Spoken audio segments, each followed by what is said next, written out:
이 시간에는 로마서 11장 13절부터 16절 말씀까지 읽었습니다. 오늘은 로마서 41번째 시간으로 부제목은 이스라엘을 구원하시리라는 근거입니다. 이스라엘을 구원하시리라는 근거. 오늘 본문 13절을 보면 이렇게 시작하고 있습니다. 시작. 내가 이방인인 너희에게 말하노라. 내가 이방인의 사도인 만큼 내 직분을 영광스럽게 여기노니. 여기서 직분이라고 해석한 헬라어가 디아코니아라는 단어입니다. 이 디아코니아라는 단어는 봉사, 직분, 일 이런 뜻을 가지고 있는 단어입니다. 그래서 이걸 세속적으로 해석을 하면 직업이라고도 할 수 있습니다. 자, 바울은 이방인들에게 복음을 전하는 것이 자기의 일이요, 자기의 직분이요, 자기의 직업이라는 겁니다. 그리고 바울은 이 일에 대하여 자랑스러워하고 또 긍지를 느끼고 있다는 거예요. 여러분은 지금 여러분이 하고 있는 일에 긍지를 느끼고 있습니까?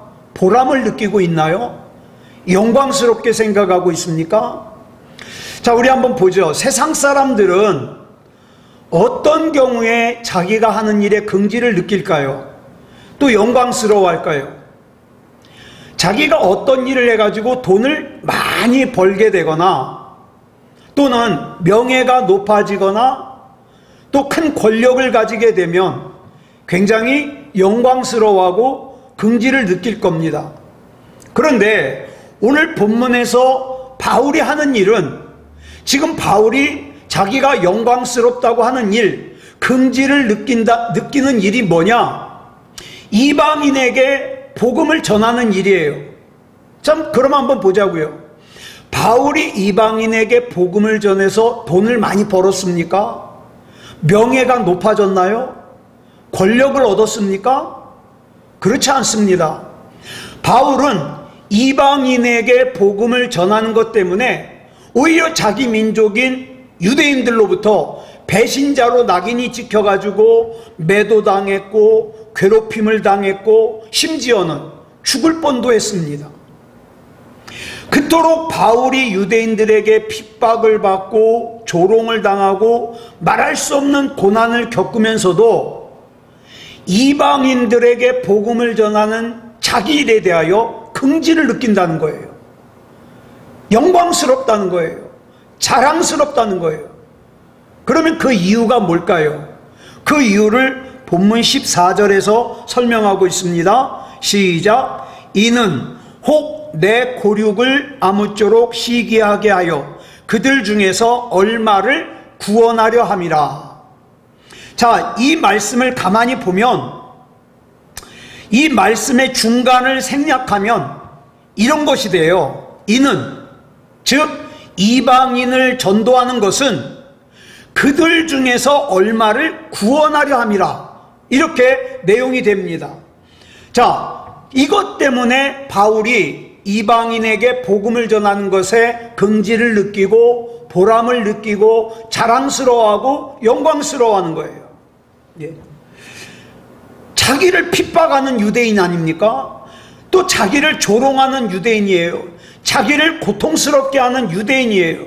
그러나 그들 중에 얼마라도 구원받게 하기 위해서 지금 자기가 이방인에게 복음을 전하는 것이 긍지가 있고 자랑스럽고 영광스럽다는 거예요. 이 말이 이해가 되십니까? 그러면서 중간에 그 이유를 설명하기를 자기가 이방인에게 복음을 전하면 이방인이 복음을 듣고 하나님께로 돌아와서 구원을 받는 걸 보면서 유대인들이 질투를 느껴가지고 얼마라도, 다는 아니더라도 그 중에 얼마라도 하나님께 돌아오게 하는 것이기 때문에 영광스러워하고 긍지를 느끼고 자랑스러워하는 겁니다. 바울이 이렇게 말하는 것은 분명히 자기 민족인 유대인들 가운데 하나님께서 구원하시려고 작정한 사람이 있을 거라고 믿는 거예요. 즉 자기가 이방인에게 복음을 전하고 전도를 하는 것은 자기를 핍박하고 자기를 조롱하고 심지어는 자기를 죽이려고까지 하는 유대인들이 미워가지고 그래 나는 너희들에게 복음 안 전할 거야 그래가지고 보복하기 위해서 이방인에게 복음을 전하는 것이 아니라 그 유대인들을 버리기 위해서 그러는 것이 아니라 오히려 그들을 사랑하기 때문에 그들 중에서 몇이라도 이방인들이 구원받는 것에 질투를 느껴서 하나님께로 돌아와 구원을 받게 하기 위해서 이방인에게 복음을 전한다는 겁니다. 자, 바울이 이방인에게 복음을 전하는 것 때문에 얼마나 핍박을 많이 받았습니까? 돌에 맞아서 죽을 뻔하기도 했고요. 타고 가던 배가 파선을 당해서 죽을 뻔하기도 했고요. 여러 차례 감옥에 갇혔고요. 자, 그런데 그토록 고난을 받는 이유가 자기 민족인 유대인들을 사랑해서 유대인들 중에서 몇이라도 구원받게 하기 위해서라는 거예요. 이것이 지금 바울이 자기가 하고 있는 일이 자기가 하고 있는 일인 이방인에게 복음을 전하는 일을 영광스러워하고 긍지를 느끼는 이유예요. 바울이 자기 민족을 사랑하는 그 사랑으로 이방을 전도했기 때문에 바울이 이방인을 사랑하는 것도 진짜일 수밖에 없죠. 자, 한번 생각해 보겠습니다. 내가 내 민족을 사랑하지 않고 내가 우리 가족을 사랑하지 않고 내 민족을 구원하는 문제 때문에 가슴 아파하지 않고 이방인을 사랑한다? 저 모슬렘을 사랑한다? 외국인들을 사랑한다? 그건 거짓말일 가능성이 커요. 왜냐하면 내 가족을 불신앙에 방치하는 사람이 우리 민족을 불신앙에 방치하는 사람이 남을 전도한다는 거 있을 수가 없잖아요. 사랑하는 여러분, 정말 지옥이 있다는 걸 확실하게 믿는다면 예수님을 믿지 않아 예수님을 구주로 영접하지 않아 지옥에 가게 될 내 가족을 볼 때 그 마음이 안타깝겠습니까? 아니면 다른 사람들 전혀 모르는 사람이 예수님을 안 믿고 지옥 가는 게 더 안타깝겠습니까? 두말할 것도 없죠. 내 가족이 구원받지 못하는 게 안타깝지요.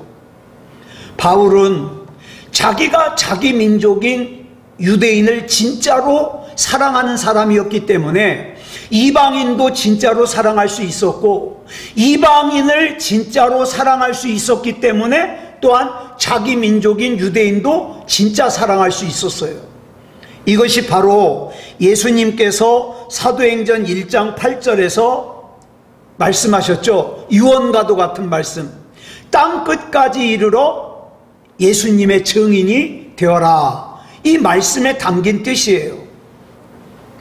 예수님께서 제자들을 부르신 다음에 처음으로 그 제자들을 짝을 지어서 전도 현장에 내보내시면서 하신 말씀이 마태복음 10장 5절로 6절에 나옵니다.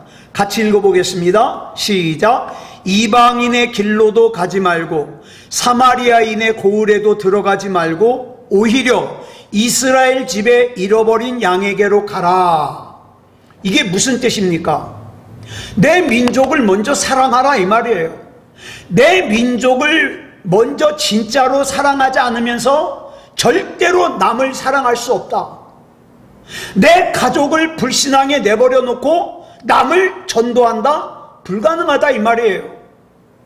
내 민족의 구원을 위해서 진짜 울지 않으면 다른 민족의 구원을 위해서 울 수가 없어요. 내 민족을 위해서 먼저 희생하지 않으면 결코 다른 민족을 위해서 희생할 수 없어요. 자기 민족을 먼저 사랑해야 그 사랑으로 다른 사람들, 다른 나라를 안아줄 수 있는 거예요. 그런 의미에서 우리가 예수님을 잘 믿으면, 진짜 믿음다운 믿음이 있으면 먼저 애국자가 되어야 됩니다. 여러분, 이 지구상에는 200개가 넘는 나라가 있는데 이 많은 나라들 가운데 하나님께서 우리를 이 대한민국에 태어나게 하셨다는 것은 하나님의 참 신비스러운 섭리예요. 그런데 이 땅에 태어난 내가 대한민국을 사랑하지 않으면서, 우리 민족을 사랑하지 않으면서, 내가 모슬렘으로 또 뭐 필리핀으로 태국으로 내가 그 민족을 구원해야 되겠다, 그거는 있을 수 없는 일이죠. 그러므로 우리는 내가 무슨 일을 하든지 그 일이 먼저 내 사랑하는 가족, 내 나라, 내 민족과 어떤 관련이 있는지를 생각해 봐야 됩니다. 우리 진짜 예수 믿는 사람들은 절대로 우리나라를 헬조선이라는 말로 말하면 안 돼요. 헬조선이 뭐냐면 지옥 같은 조선이라는 거예요. 우리나라가 너무너무 살기 어렵다는 걸 갖다가 빗대어서 하는 말입니다. 이런 헬조선 같은 말 사용하면 안 돼요. 우리 각자가 내 삶이, 내 생활이, 내 직장이 우리 민족에, 우리 나라에 어떤 기여를 하고 있는가를 생각해야 돼요. 가만히 보면 신앙생활하는 사람들 가운데 이기적인 신앙을 가진 사람들이 많아요. 예수님을 믿고 나만 잘 되면 된다고 생각해요. 우리 가족만 잘 되면 된다고 생각해요.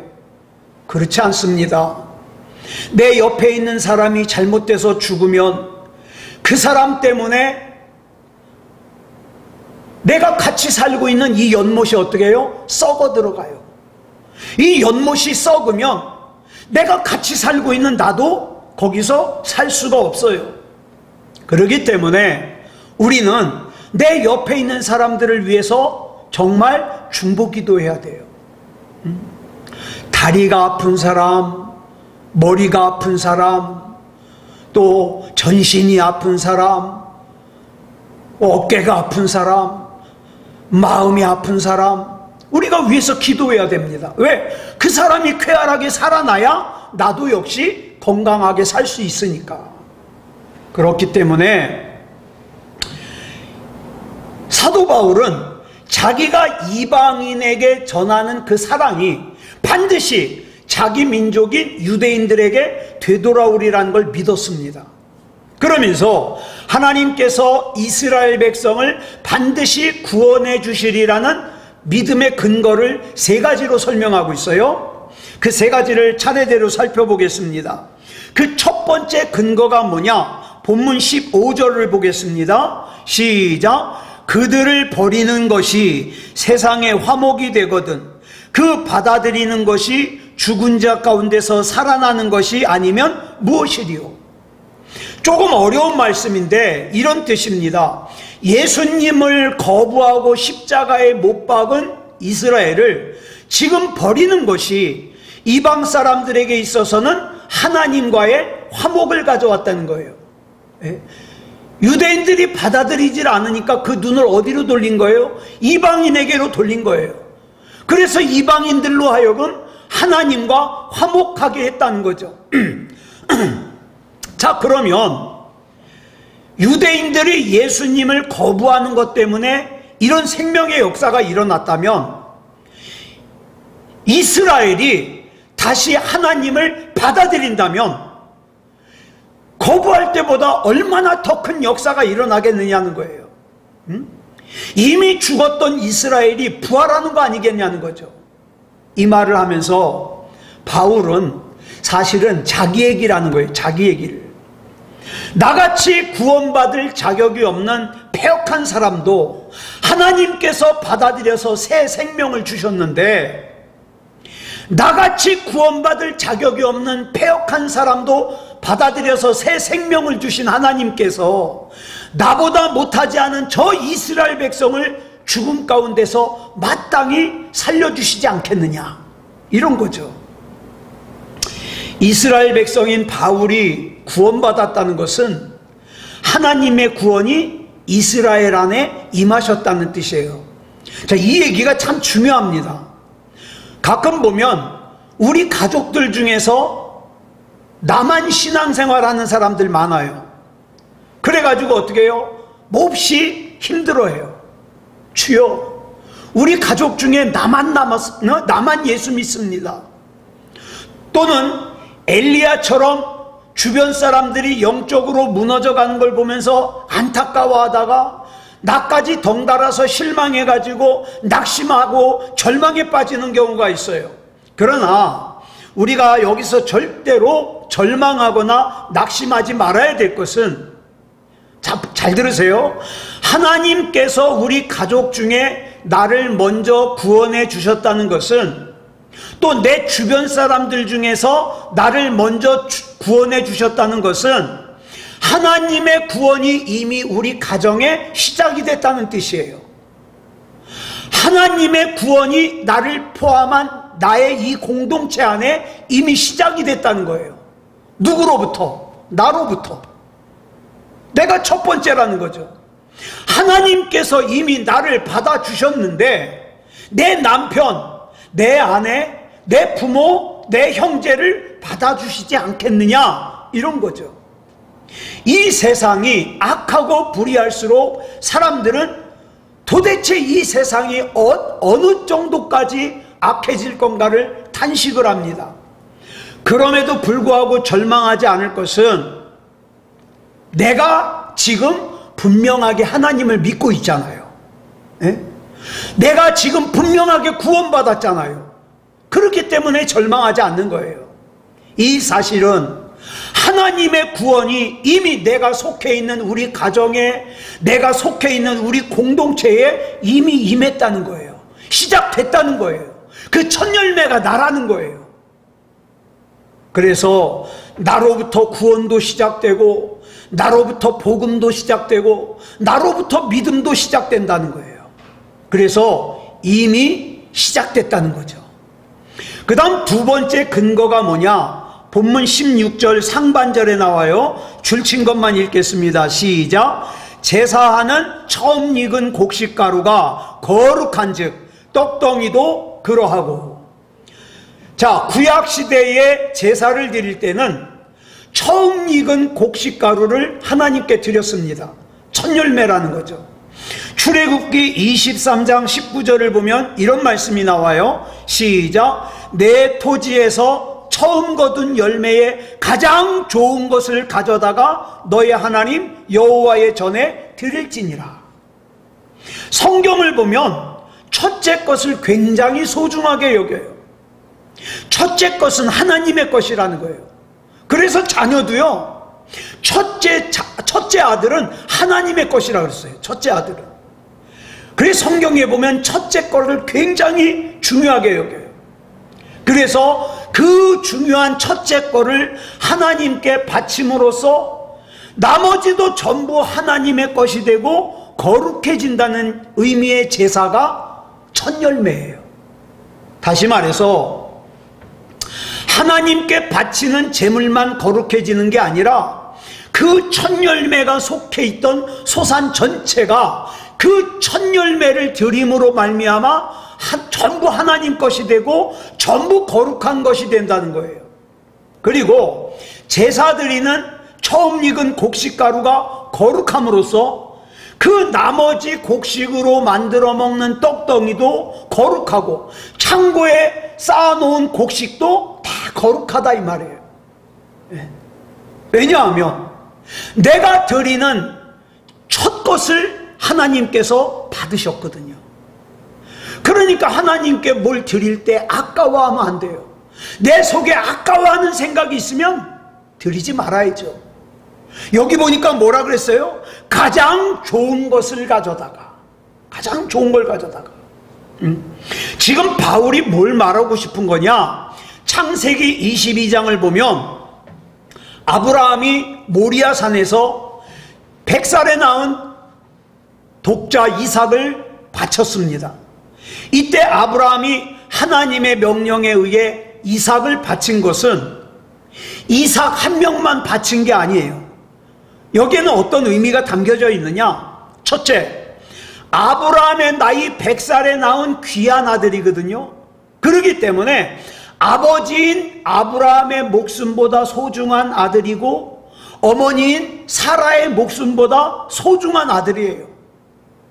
그런 아들을 모리아산에서 바친다는 것은 그 이삭의 목숨과 더불어 아브라함 자신의 목숨도 아내인 사라의 목숨도 함께 바치는 것과 마찬가지거든요. 그러니까 전부 바치는 거예요, 전부.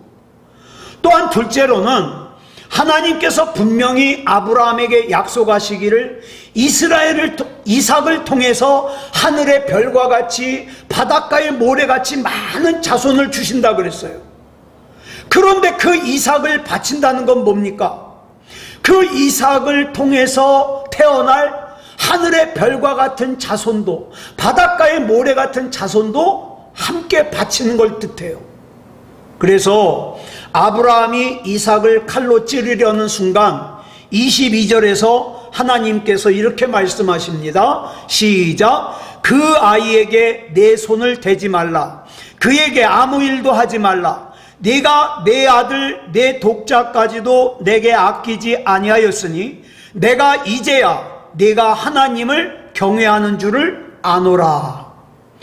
첫 것을 미련 없이 바치고자 하는 아브라함의 중심을 하나님께서 받으시고 이삭을 살려주신 거예요.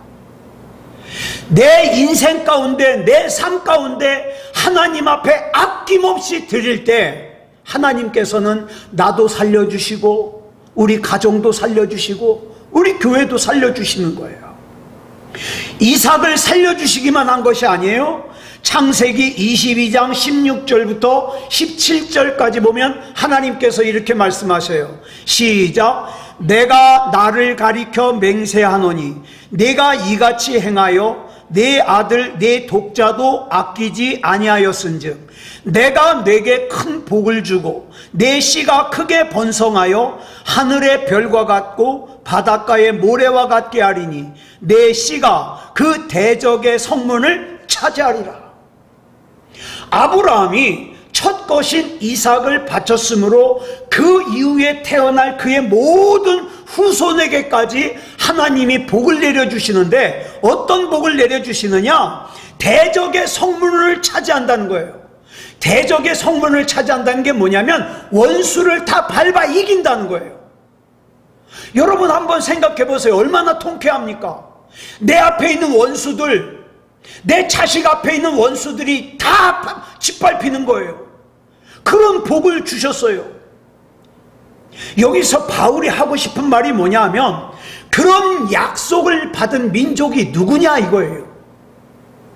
이스라엘 백성이 이렇게 하나님 앞에 약속을 받은 백성이기 때문에 하나님께서는 분명히 반드시 이스라엘 모든 백성을 거룩하게 구별해 주셔서 결국 하나님께서 약속하신 것을 이루실 거다 이 말이에요. 사랑하는 여러분, 그렇기 때문에 자주 말씀드리잖아요. 하나님의 말씀을 통해서 우리가 약속을 받아야 돼요. 그리고 느헤미야가 기도했던 것처럼 하나님 나에게 이렇게 약속해 주신 것을 기억하옵소서. 하나님 내 자녀에게 이렇게 약속해 주신 것을 기억하옵소서. 이렇게 기도를 해야죠. 자, 근데요 바울이 이런 말로도 성이 안 차요. 그럼 이제 세 번째 근거가 뭐냐? 이스라엘을 하나님이 반드시 구원하실 거라는 세 번째 근거가 본문 16절 하반절에 나와요. 줄친 것만 읽겠습니다. 시작. 뿌리가 거룩한즉 가지도 그러하니라. 감나무는요 어디다 심어도 감나무예요. 가시나무는 어디다 심어도 가시나무입니다. 그런데 땅속에서 처음 싹이 나올 때는 도대체 이게 감나무인지 가시나무인지 잘 몰라요. 싹만 보고는. 그런데 분명한 것은 감나무는요 점점 자라면서 그 줄기와 가지가 감나무예요. 가시나무는 점점 자라면서 그 줄기와 가지가 역시 가시나무예요. 중요한 것은 뭡니까? 뿌리예요. 종자예요. 씨예요. 그러면 이스라엘의 뿌리가 누굽니까? 의인인 노아와 믿음의 조상 아브라함이에요. 여기서부터 이스라엘이라는 가지들이 무성하게 뻗어나온 거예요. 그런데 그 가지들 중에서 언뜻 보면 가시나무처럼 보이는 가지들도 있어요. 이스라엘 백성 중에서 언뜻 보면 이방인보다 못해 보이는 사람도 있어요. 그러나 중요한 것은 그래도 그 가지는 노아의 후손이요 아브라함의 후손인 이상 이스라엘일 수밖에 없어요. 자, 우리가 왜 믿음의 부모가 돼야 되느냐? 여러분, 우리는 씨입니다. 누구의 씨냐? 내 자식의 씨예요. 내가 내 자식의 씨가 돼가지고 하나님의 말씀을 심고 믿음을 심을 때, 이 죄악이 가득한 세상을 내 자식이 살아갈 때 어떻습니까? 하나님 앞에 하나님께서 인정하시는 줄기가 되고 하나님께서 구원하시는 가지가 되잖아요. 그렇기 때문에 저와 여러분은 반드시 믿음다운 믿음이어야 되는 거예요. 그래서 바울은 하나님께서 반드시 당신의 백성인 이스라엘을 구원해 주실 거라는 걸 믿는다는 겁니다. 바울은 철저하게 하나님을 사랑하고 사람을 사랑하되 자기 입장에서 사랑한 것이 아니라 하나님의 입장에서, 이스라엘의 입장에서 사랑했다는 사실을 우리는 기억해야 돼요. 예전에 어떤 청년이 제 전도사 때 그런 질문을 해요. 전도사님, 성경을 보면 자기를 부인하라는 말씀이 많이 나오는데 도대체 자기를 부인하는 것이 뭡니까? 이렇게 물어봐요. 여러분, 우리 많이 듣잖아요. 자기를 부인하라, 자기를 내려놓는다, 자기를 부인하고.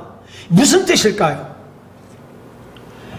자, 자기를 부인한다는 것은 자기 입장을 떠나서 상대방의 입장에 서는 거예요.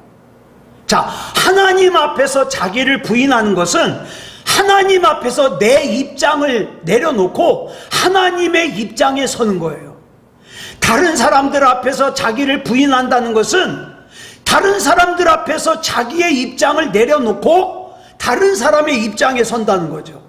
예를 들어서 우리 교회에서 함께 신앙생활하다가 떠난 우리 교우들이 있습니다.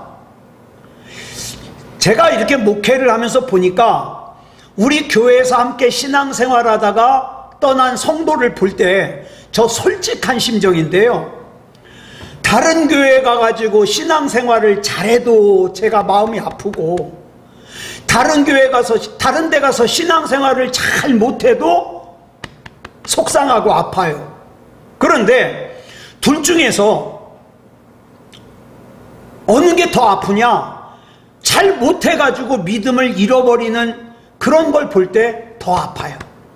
예? 차라리 다른 데 가서라도 신앙생활 잘하고 믿음다운 믿음이면 좀 덜 아파요. 그래가지고 이름들을 생각하면서 하나님, 아무개 하나님 만나게 해주세요, 믿음다운 믿음이 되게 해주세요, 마음의 상처를 치료해 주세요, 하나님께서 주시는 그 마음을 회복하게 해주세요, 그렇게 기도합니다. 근데 이건 내 입장이에요. 여기서 자기를 부인한다는 것은 교회를 떠난 사람이 왜 떠났는지, 얼마나 힘들었는지, 오죽하면 떠났는지를 생각하는 거예요. 예. 자, 바울은요 철저하게 하나님의 말씀을 통해서 하나님의 입장에서 섬으로써 하나님께서 나만 사랑하실 리가 없다는 거예요. 나같이 패역한 사람도, 나같이 예수 믿는 사람들을 핍박하고 괴롭혔던 사람도 다메섹으로 가던 길에 만나주시고 구원해주시고 이렇게 복음을 전하게 하셨다면 다른 사람들은 더 말할 것도 없다는 거죠. 예. 그래서 상대방의 입장에 서면 상대방이 이해가 되고, 이해가 되면 그때서야 비로소 사랑할 수가 있게 되는 거예요. 예전에 일본에서 살고 있는 한 제일동포가 쓴 글을 읽은 적이 있어요. 이 사람의 집안은 2차 세계대전 직전에, 그러니까 일본이 패망하기 직전에 일본에서 살고 있었대요. 뭐 강제로 끌려갔는지 아니면은 돈 벌려고 갔는지 그건 모르지만 어쨌든 해방되기 전에 일본으로 갔어요. 그런데 그렇게 일본으로 간 제일동포들 가운데 도둑질 하지 않은 사람은 아마 거의 없을 거래요. 왜냐하면 먹을 게 없으니까. 그래서 뭐 도둑질을 했다 그래서 담 넘어 남의 집에 들어가서 도둑질한 것이 아니라 밤에 사람들 없을 때 시장에 가가지고 다음날 먹을 만큼만 훔쳐와가지고 애들과 먹었다는 거예요. 거기 그렇게 썼어요. 그런데 그렇게 키운 자식들이 지금 사회에서 기반을 잡고 어른으로 살고 있다는 거죠. 자, 그러면 그 자녀들이 그 부모를 향해서 아니 왜 아버지는, 왜 어머니는 여기까지 와서 도둑질을 했습니까? 이렇게 잘못을 지적할 수 있을까요? 그거는 그 부모들의 그때의 상황을 모르니까. 그거 그렇게 가져다가 먹이지 않았으면 애들이 다 굶어 죽으니까.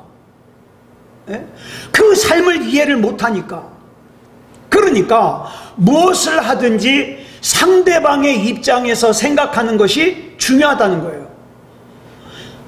아무개가 왜 이런 행동을 하는지, 아무개가 왜 이런 말을 하는지, 아무개가 왜 이런 생각을 하는지, 특별히 그리스도인들은요, 하나님의 입장에서 생각하는 연습을 많이 해야 돼요. 그래서 책 제목도 있다 그랬잖아요. 예수라면 어떻게 하실 것인가? 하나님께서는 이미 우리 입장에서 서 주셨어요. 그래서 하나님의 독생자 예수 그리스도를 십자가에 내어주시면서 구원의 길을 열어주셨어요. 이제 우리가 하나님의 입장에서 서서 하나님의 뜻을 생각해 나간다면 지금 내 앞에 있는 이 문제를 어떻게 해결해야 될지, 지금 내가 어떤 마음을 가지고 살아야 될지, 내가 지금 어떤 기도를 해야 될지가 분명해지지 않겠습니까?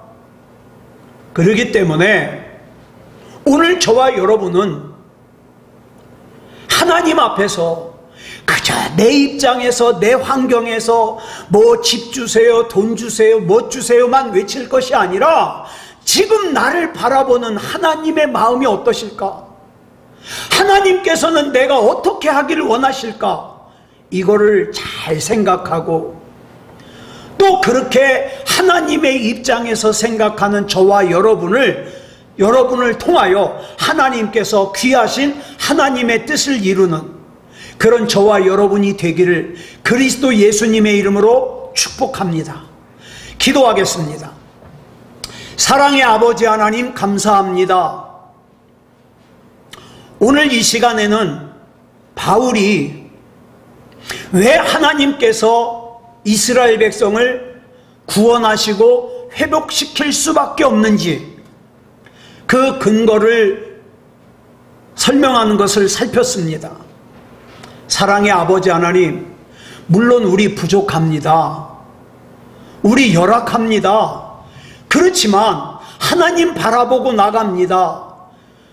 믿음다운 믿음을 가진 부모가 되게 해주시고, 믿음다운 믿음을 가진 자녀가 되게 해주시고, 믿음다운 믿음을 가진 성도가 되게 하여 주셔서 하나님의 입장에서 생각하고, 예수님의 입장에서 생각하고, 또 내 옆에 있는 사람의 입장에서 생각할 수 있는 그런 은혜를 베풀어 주시옵소서.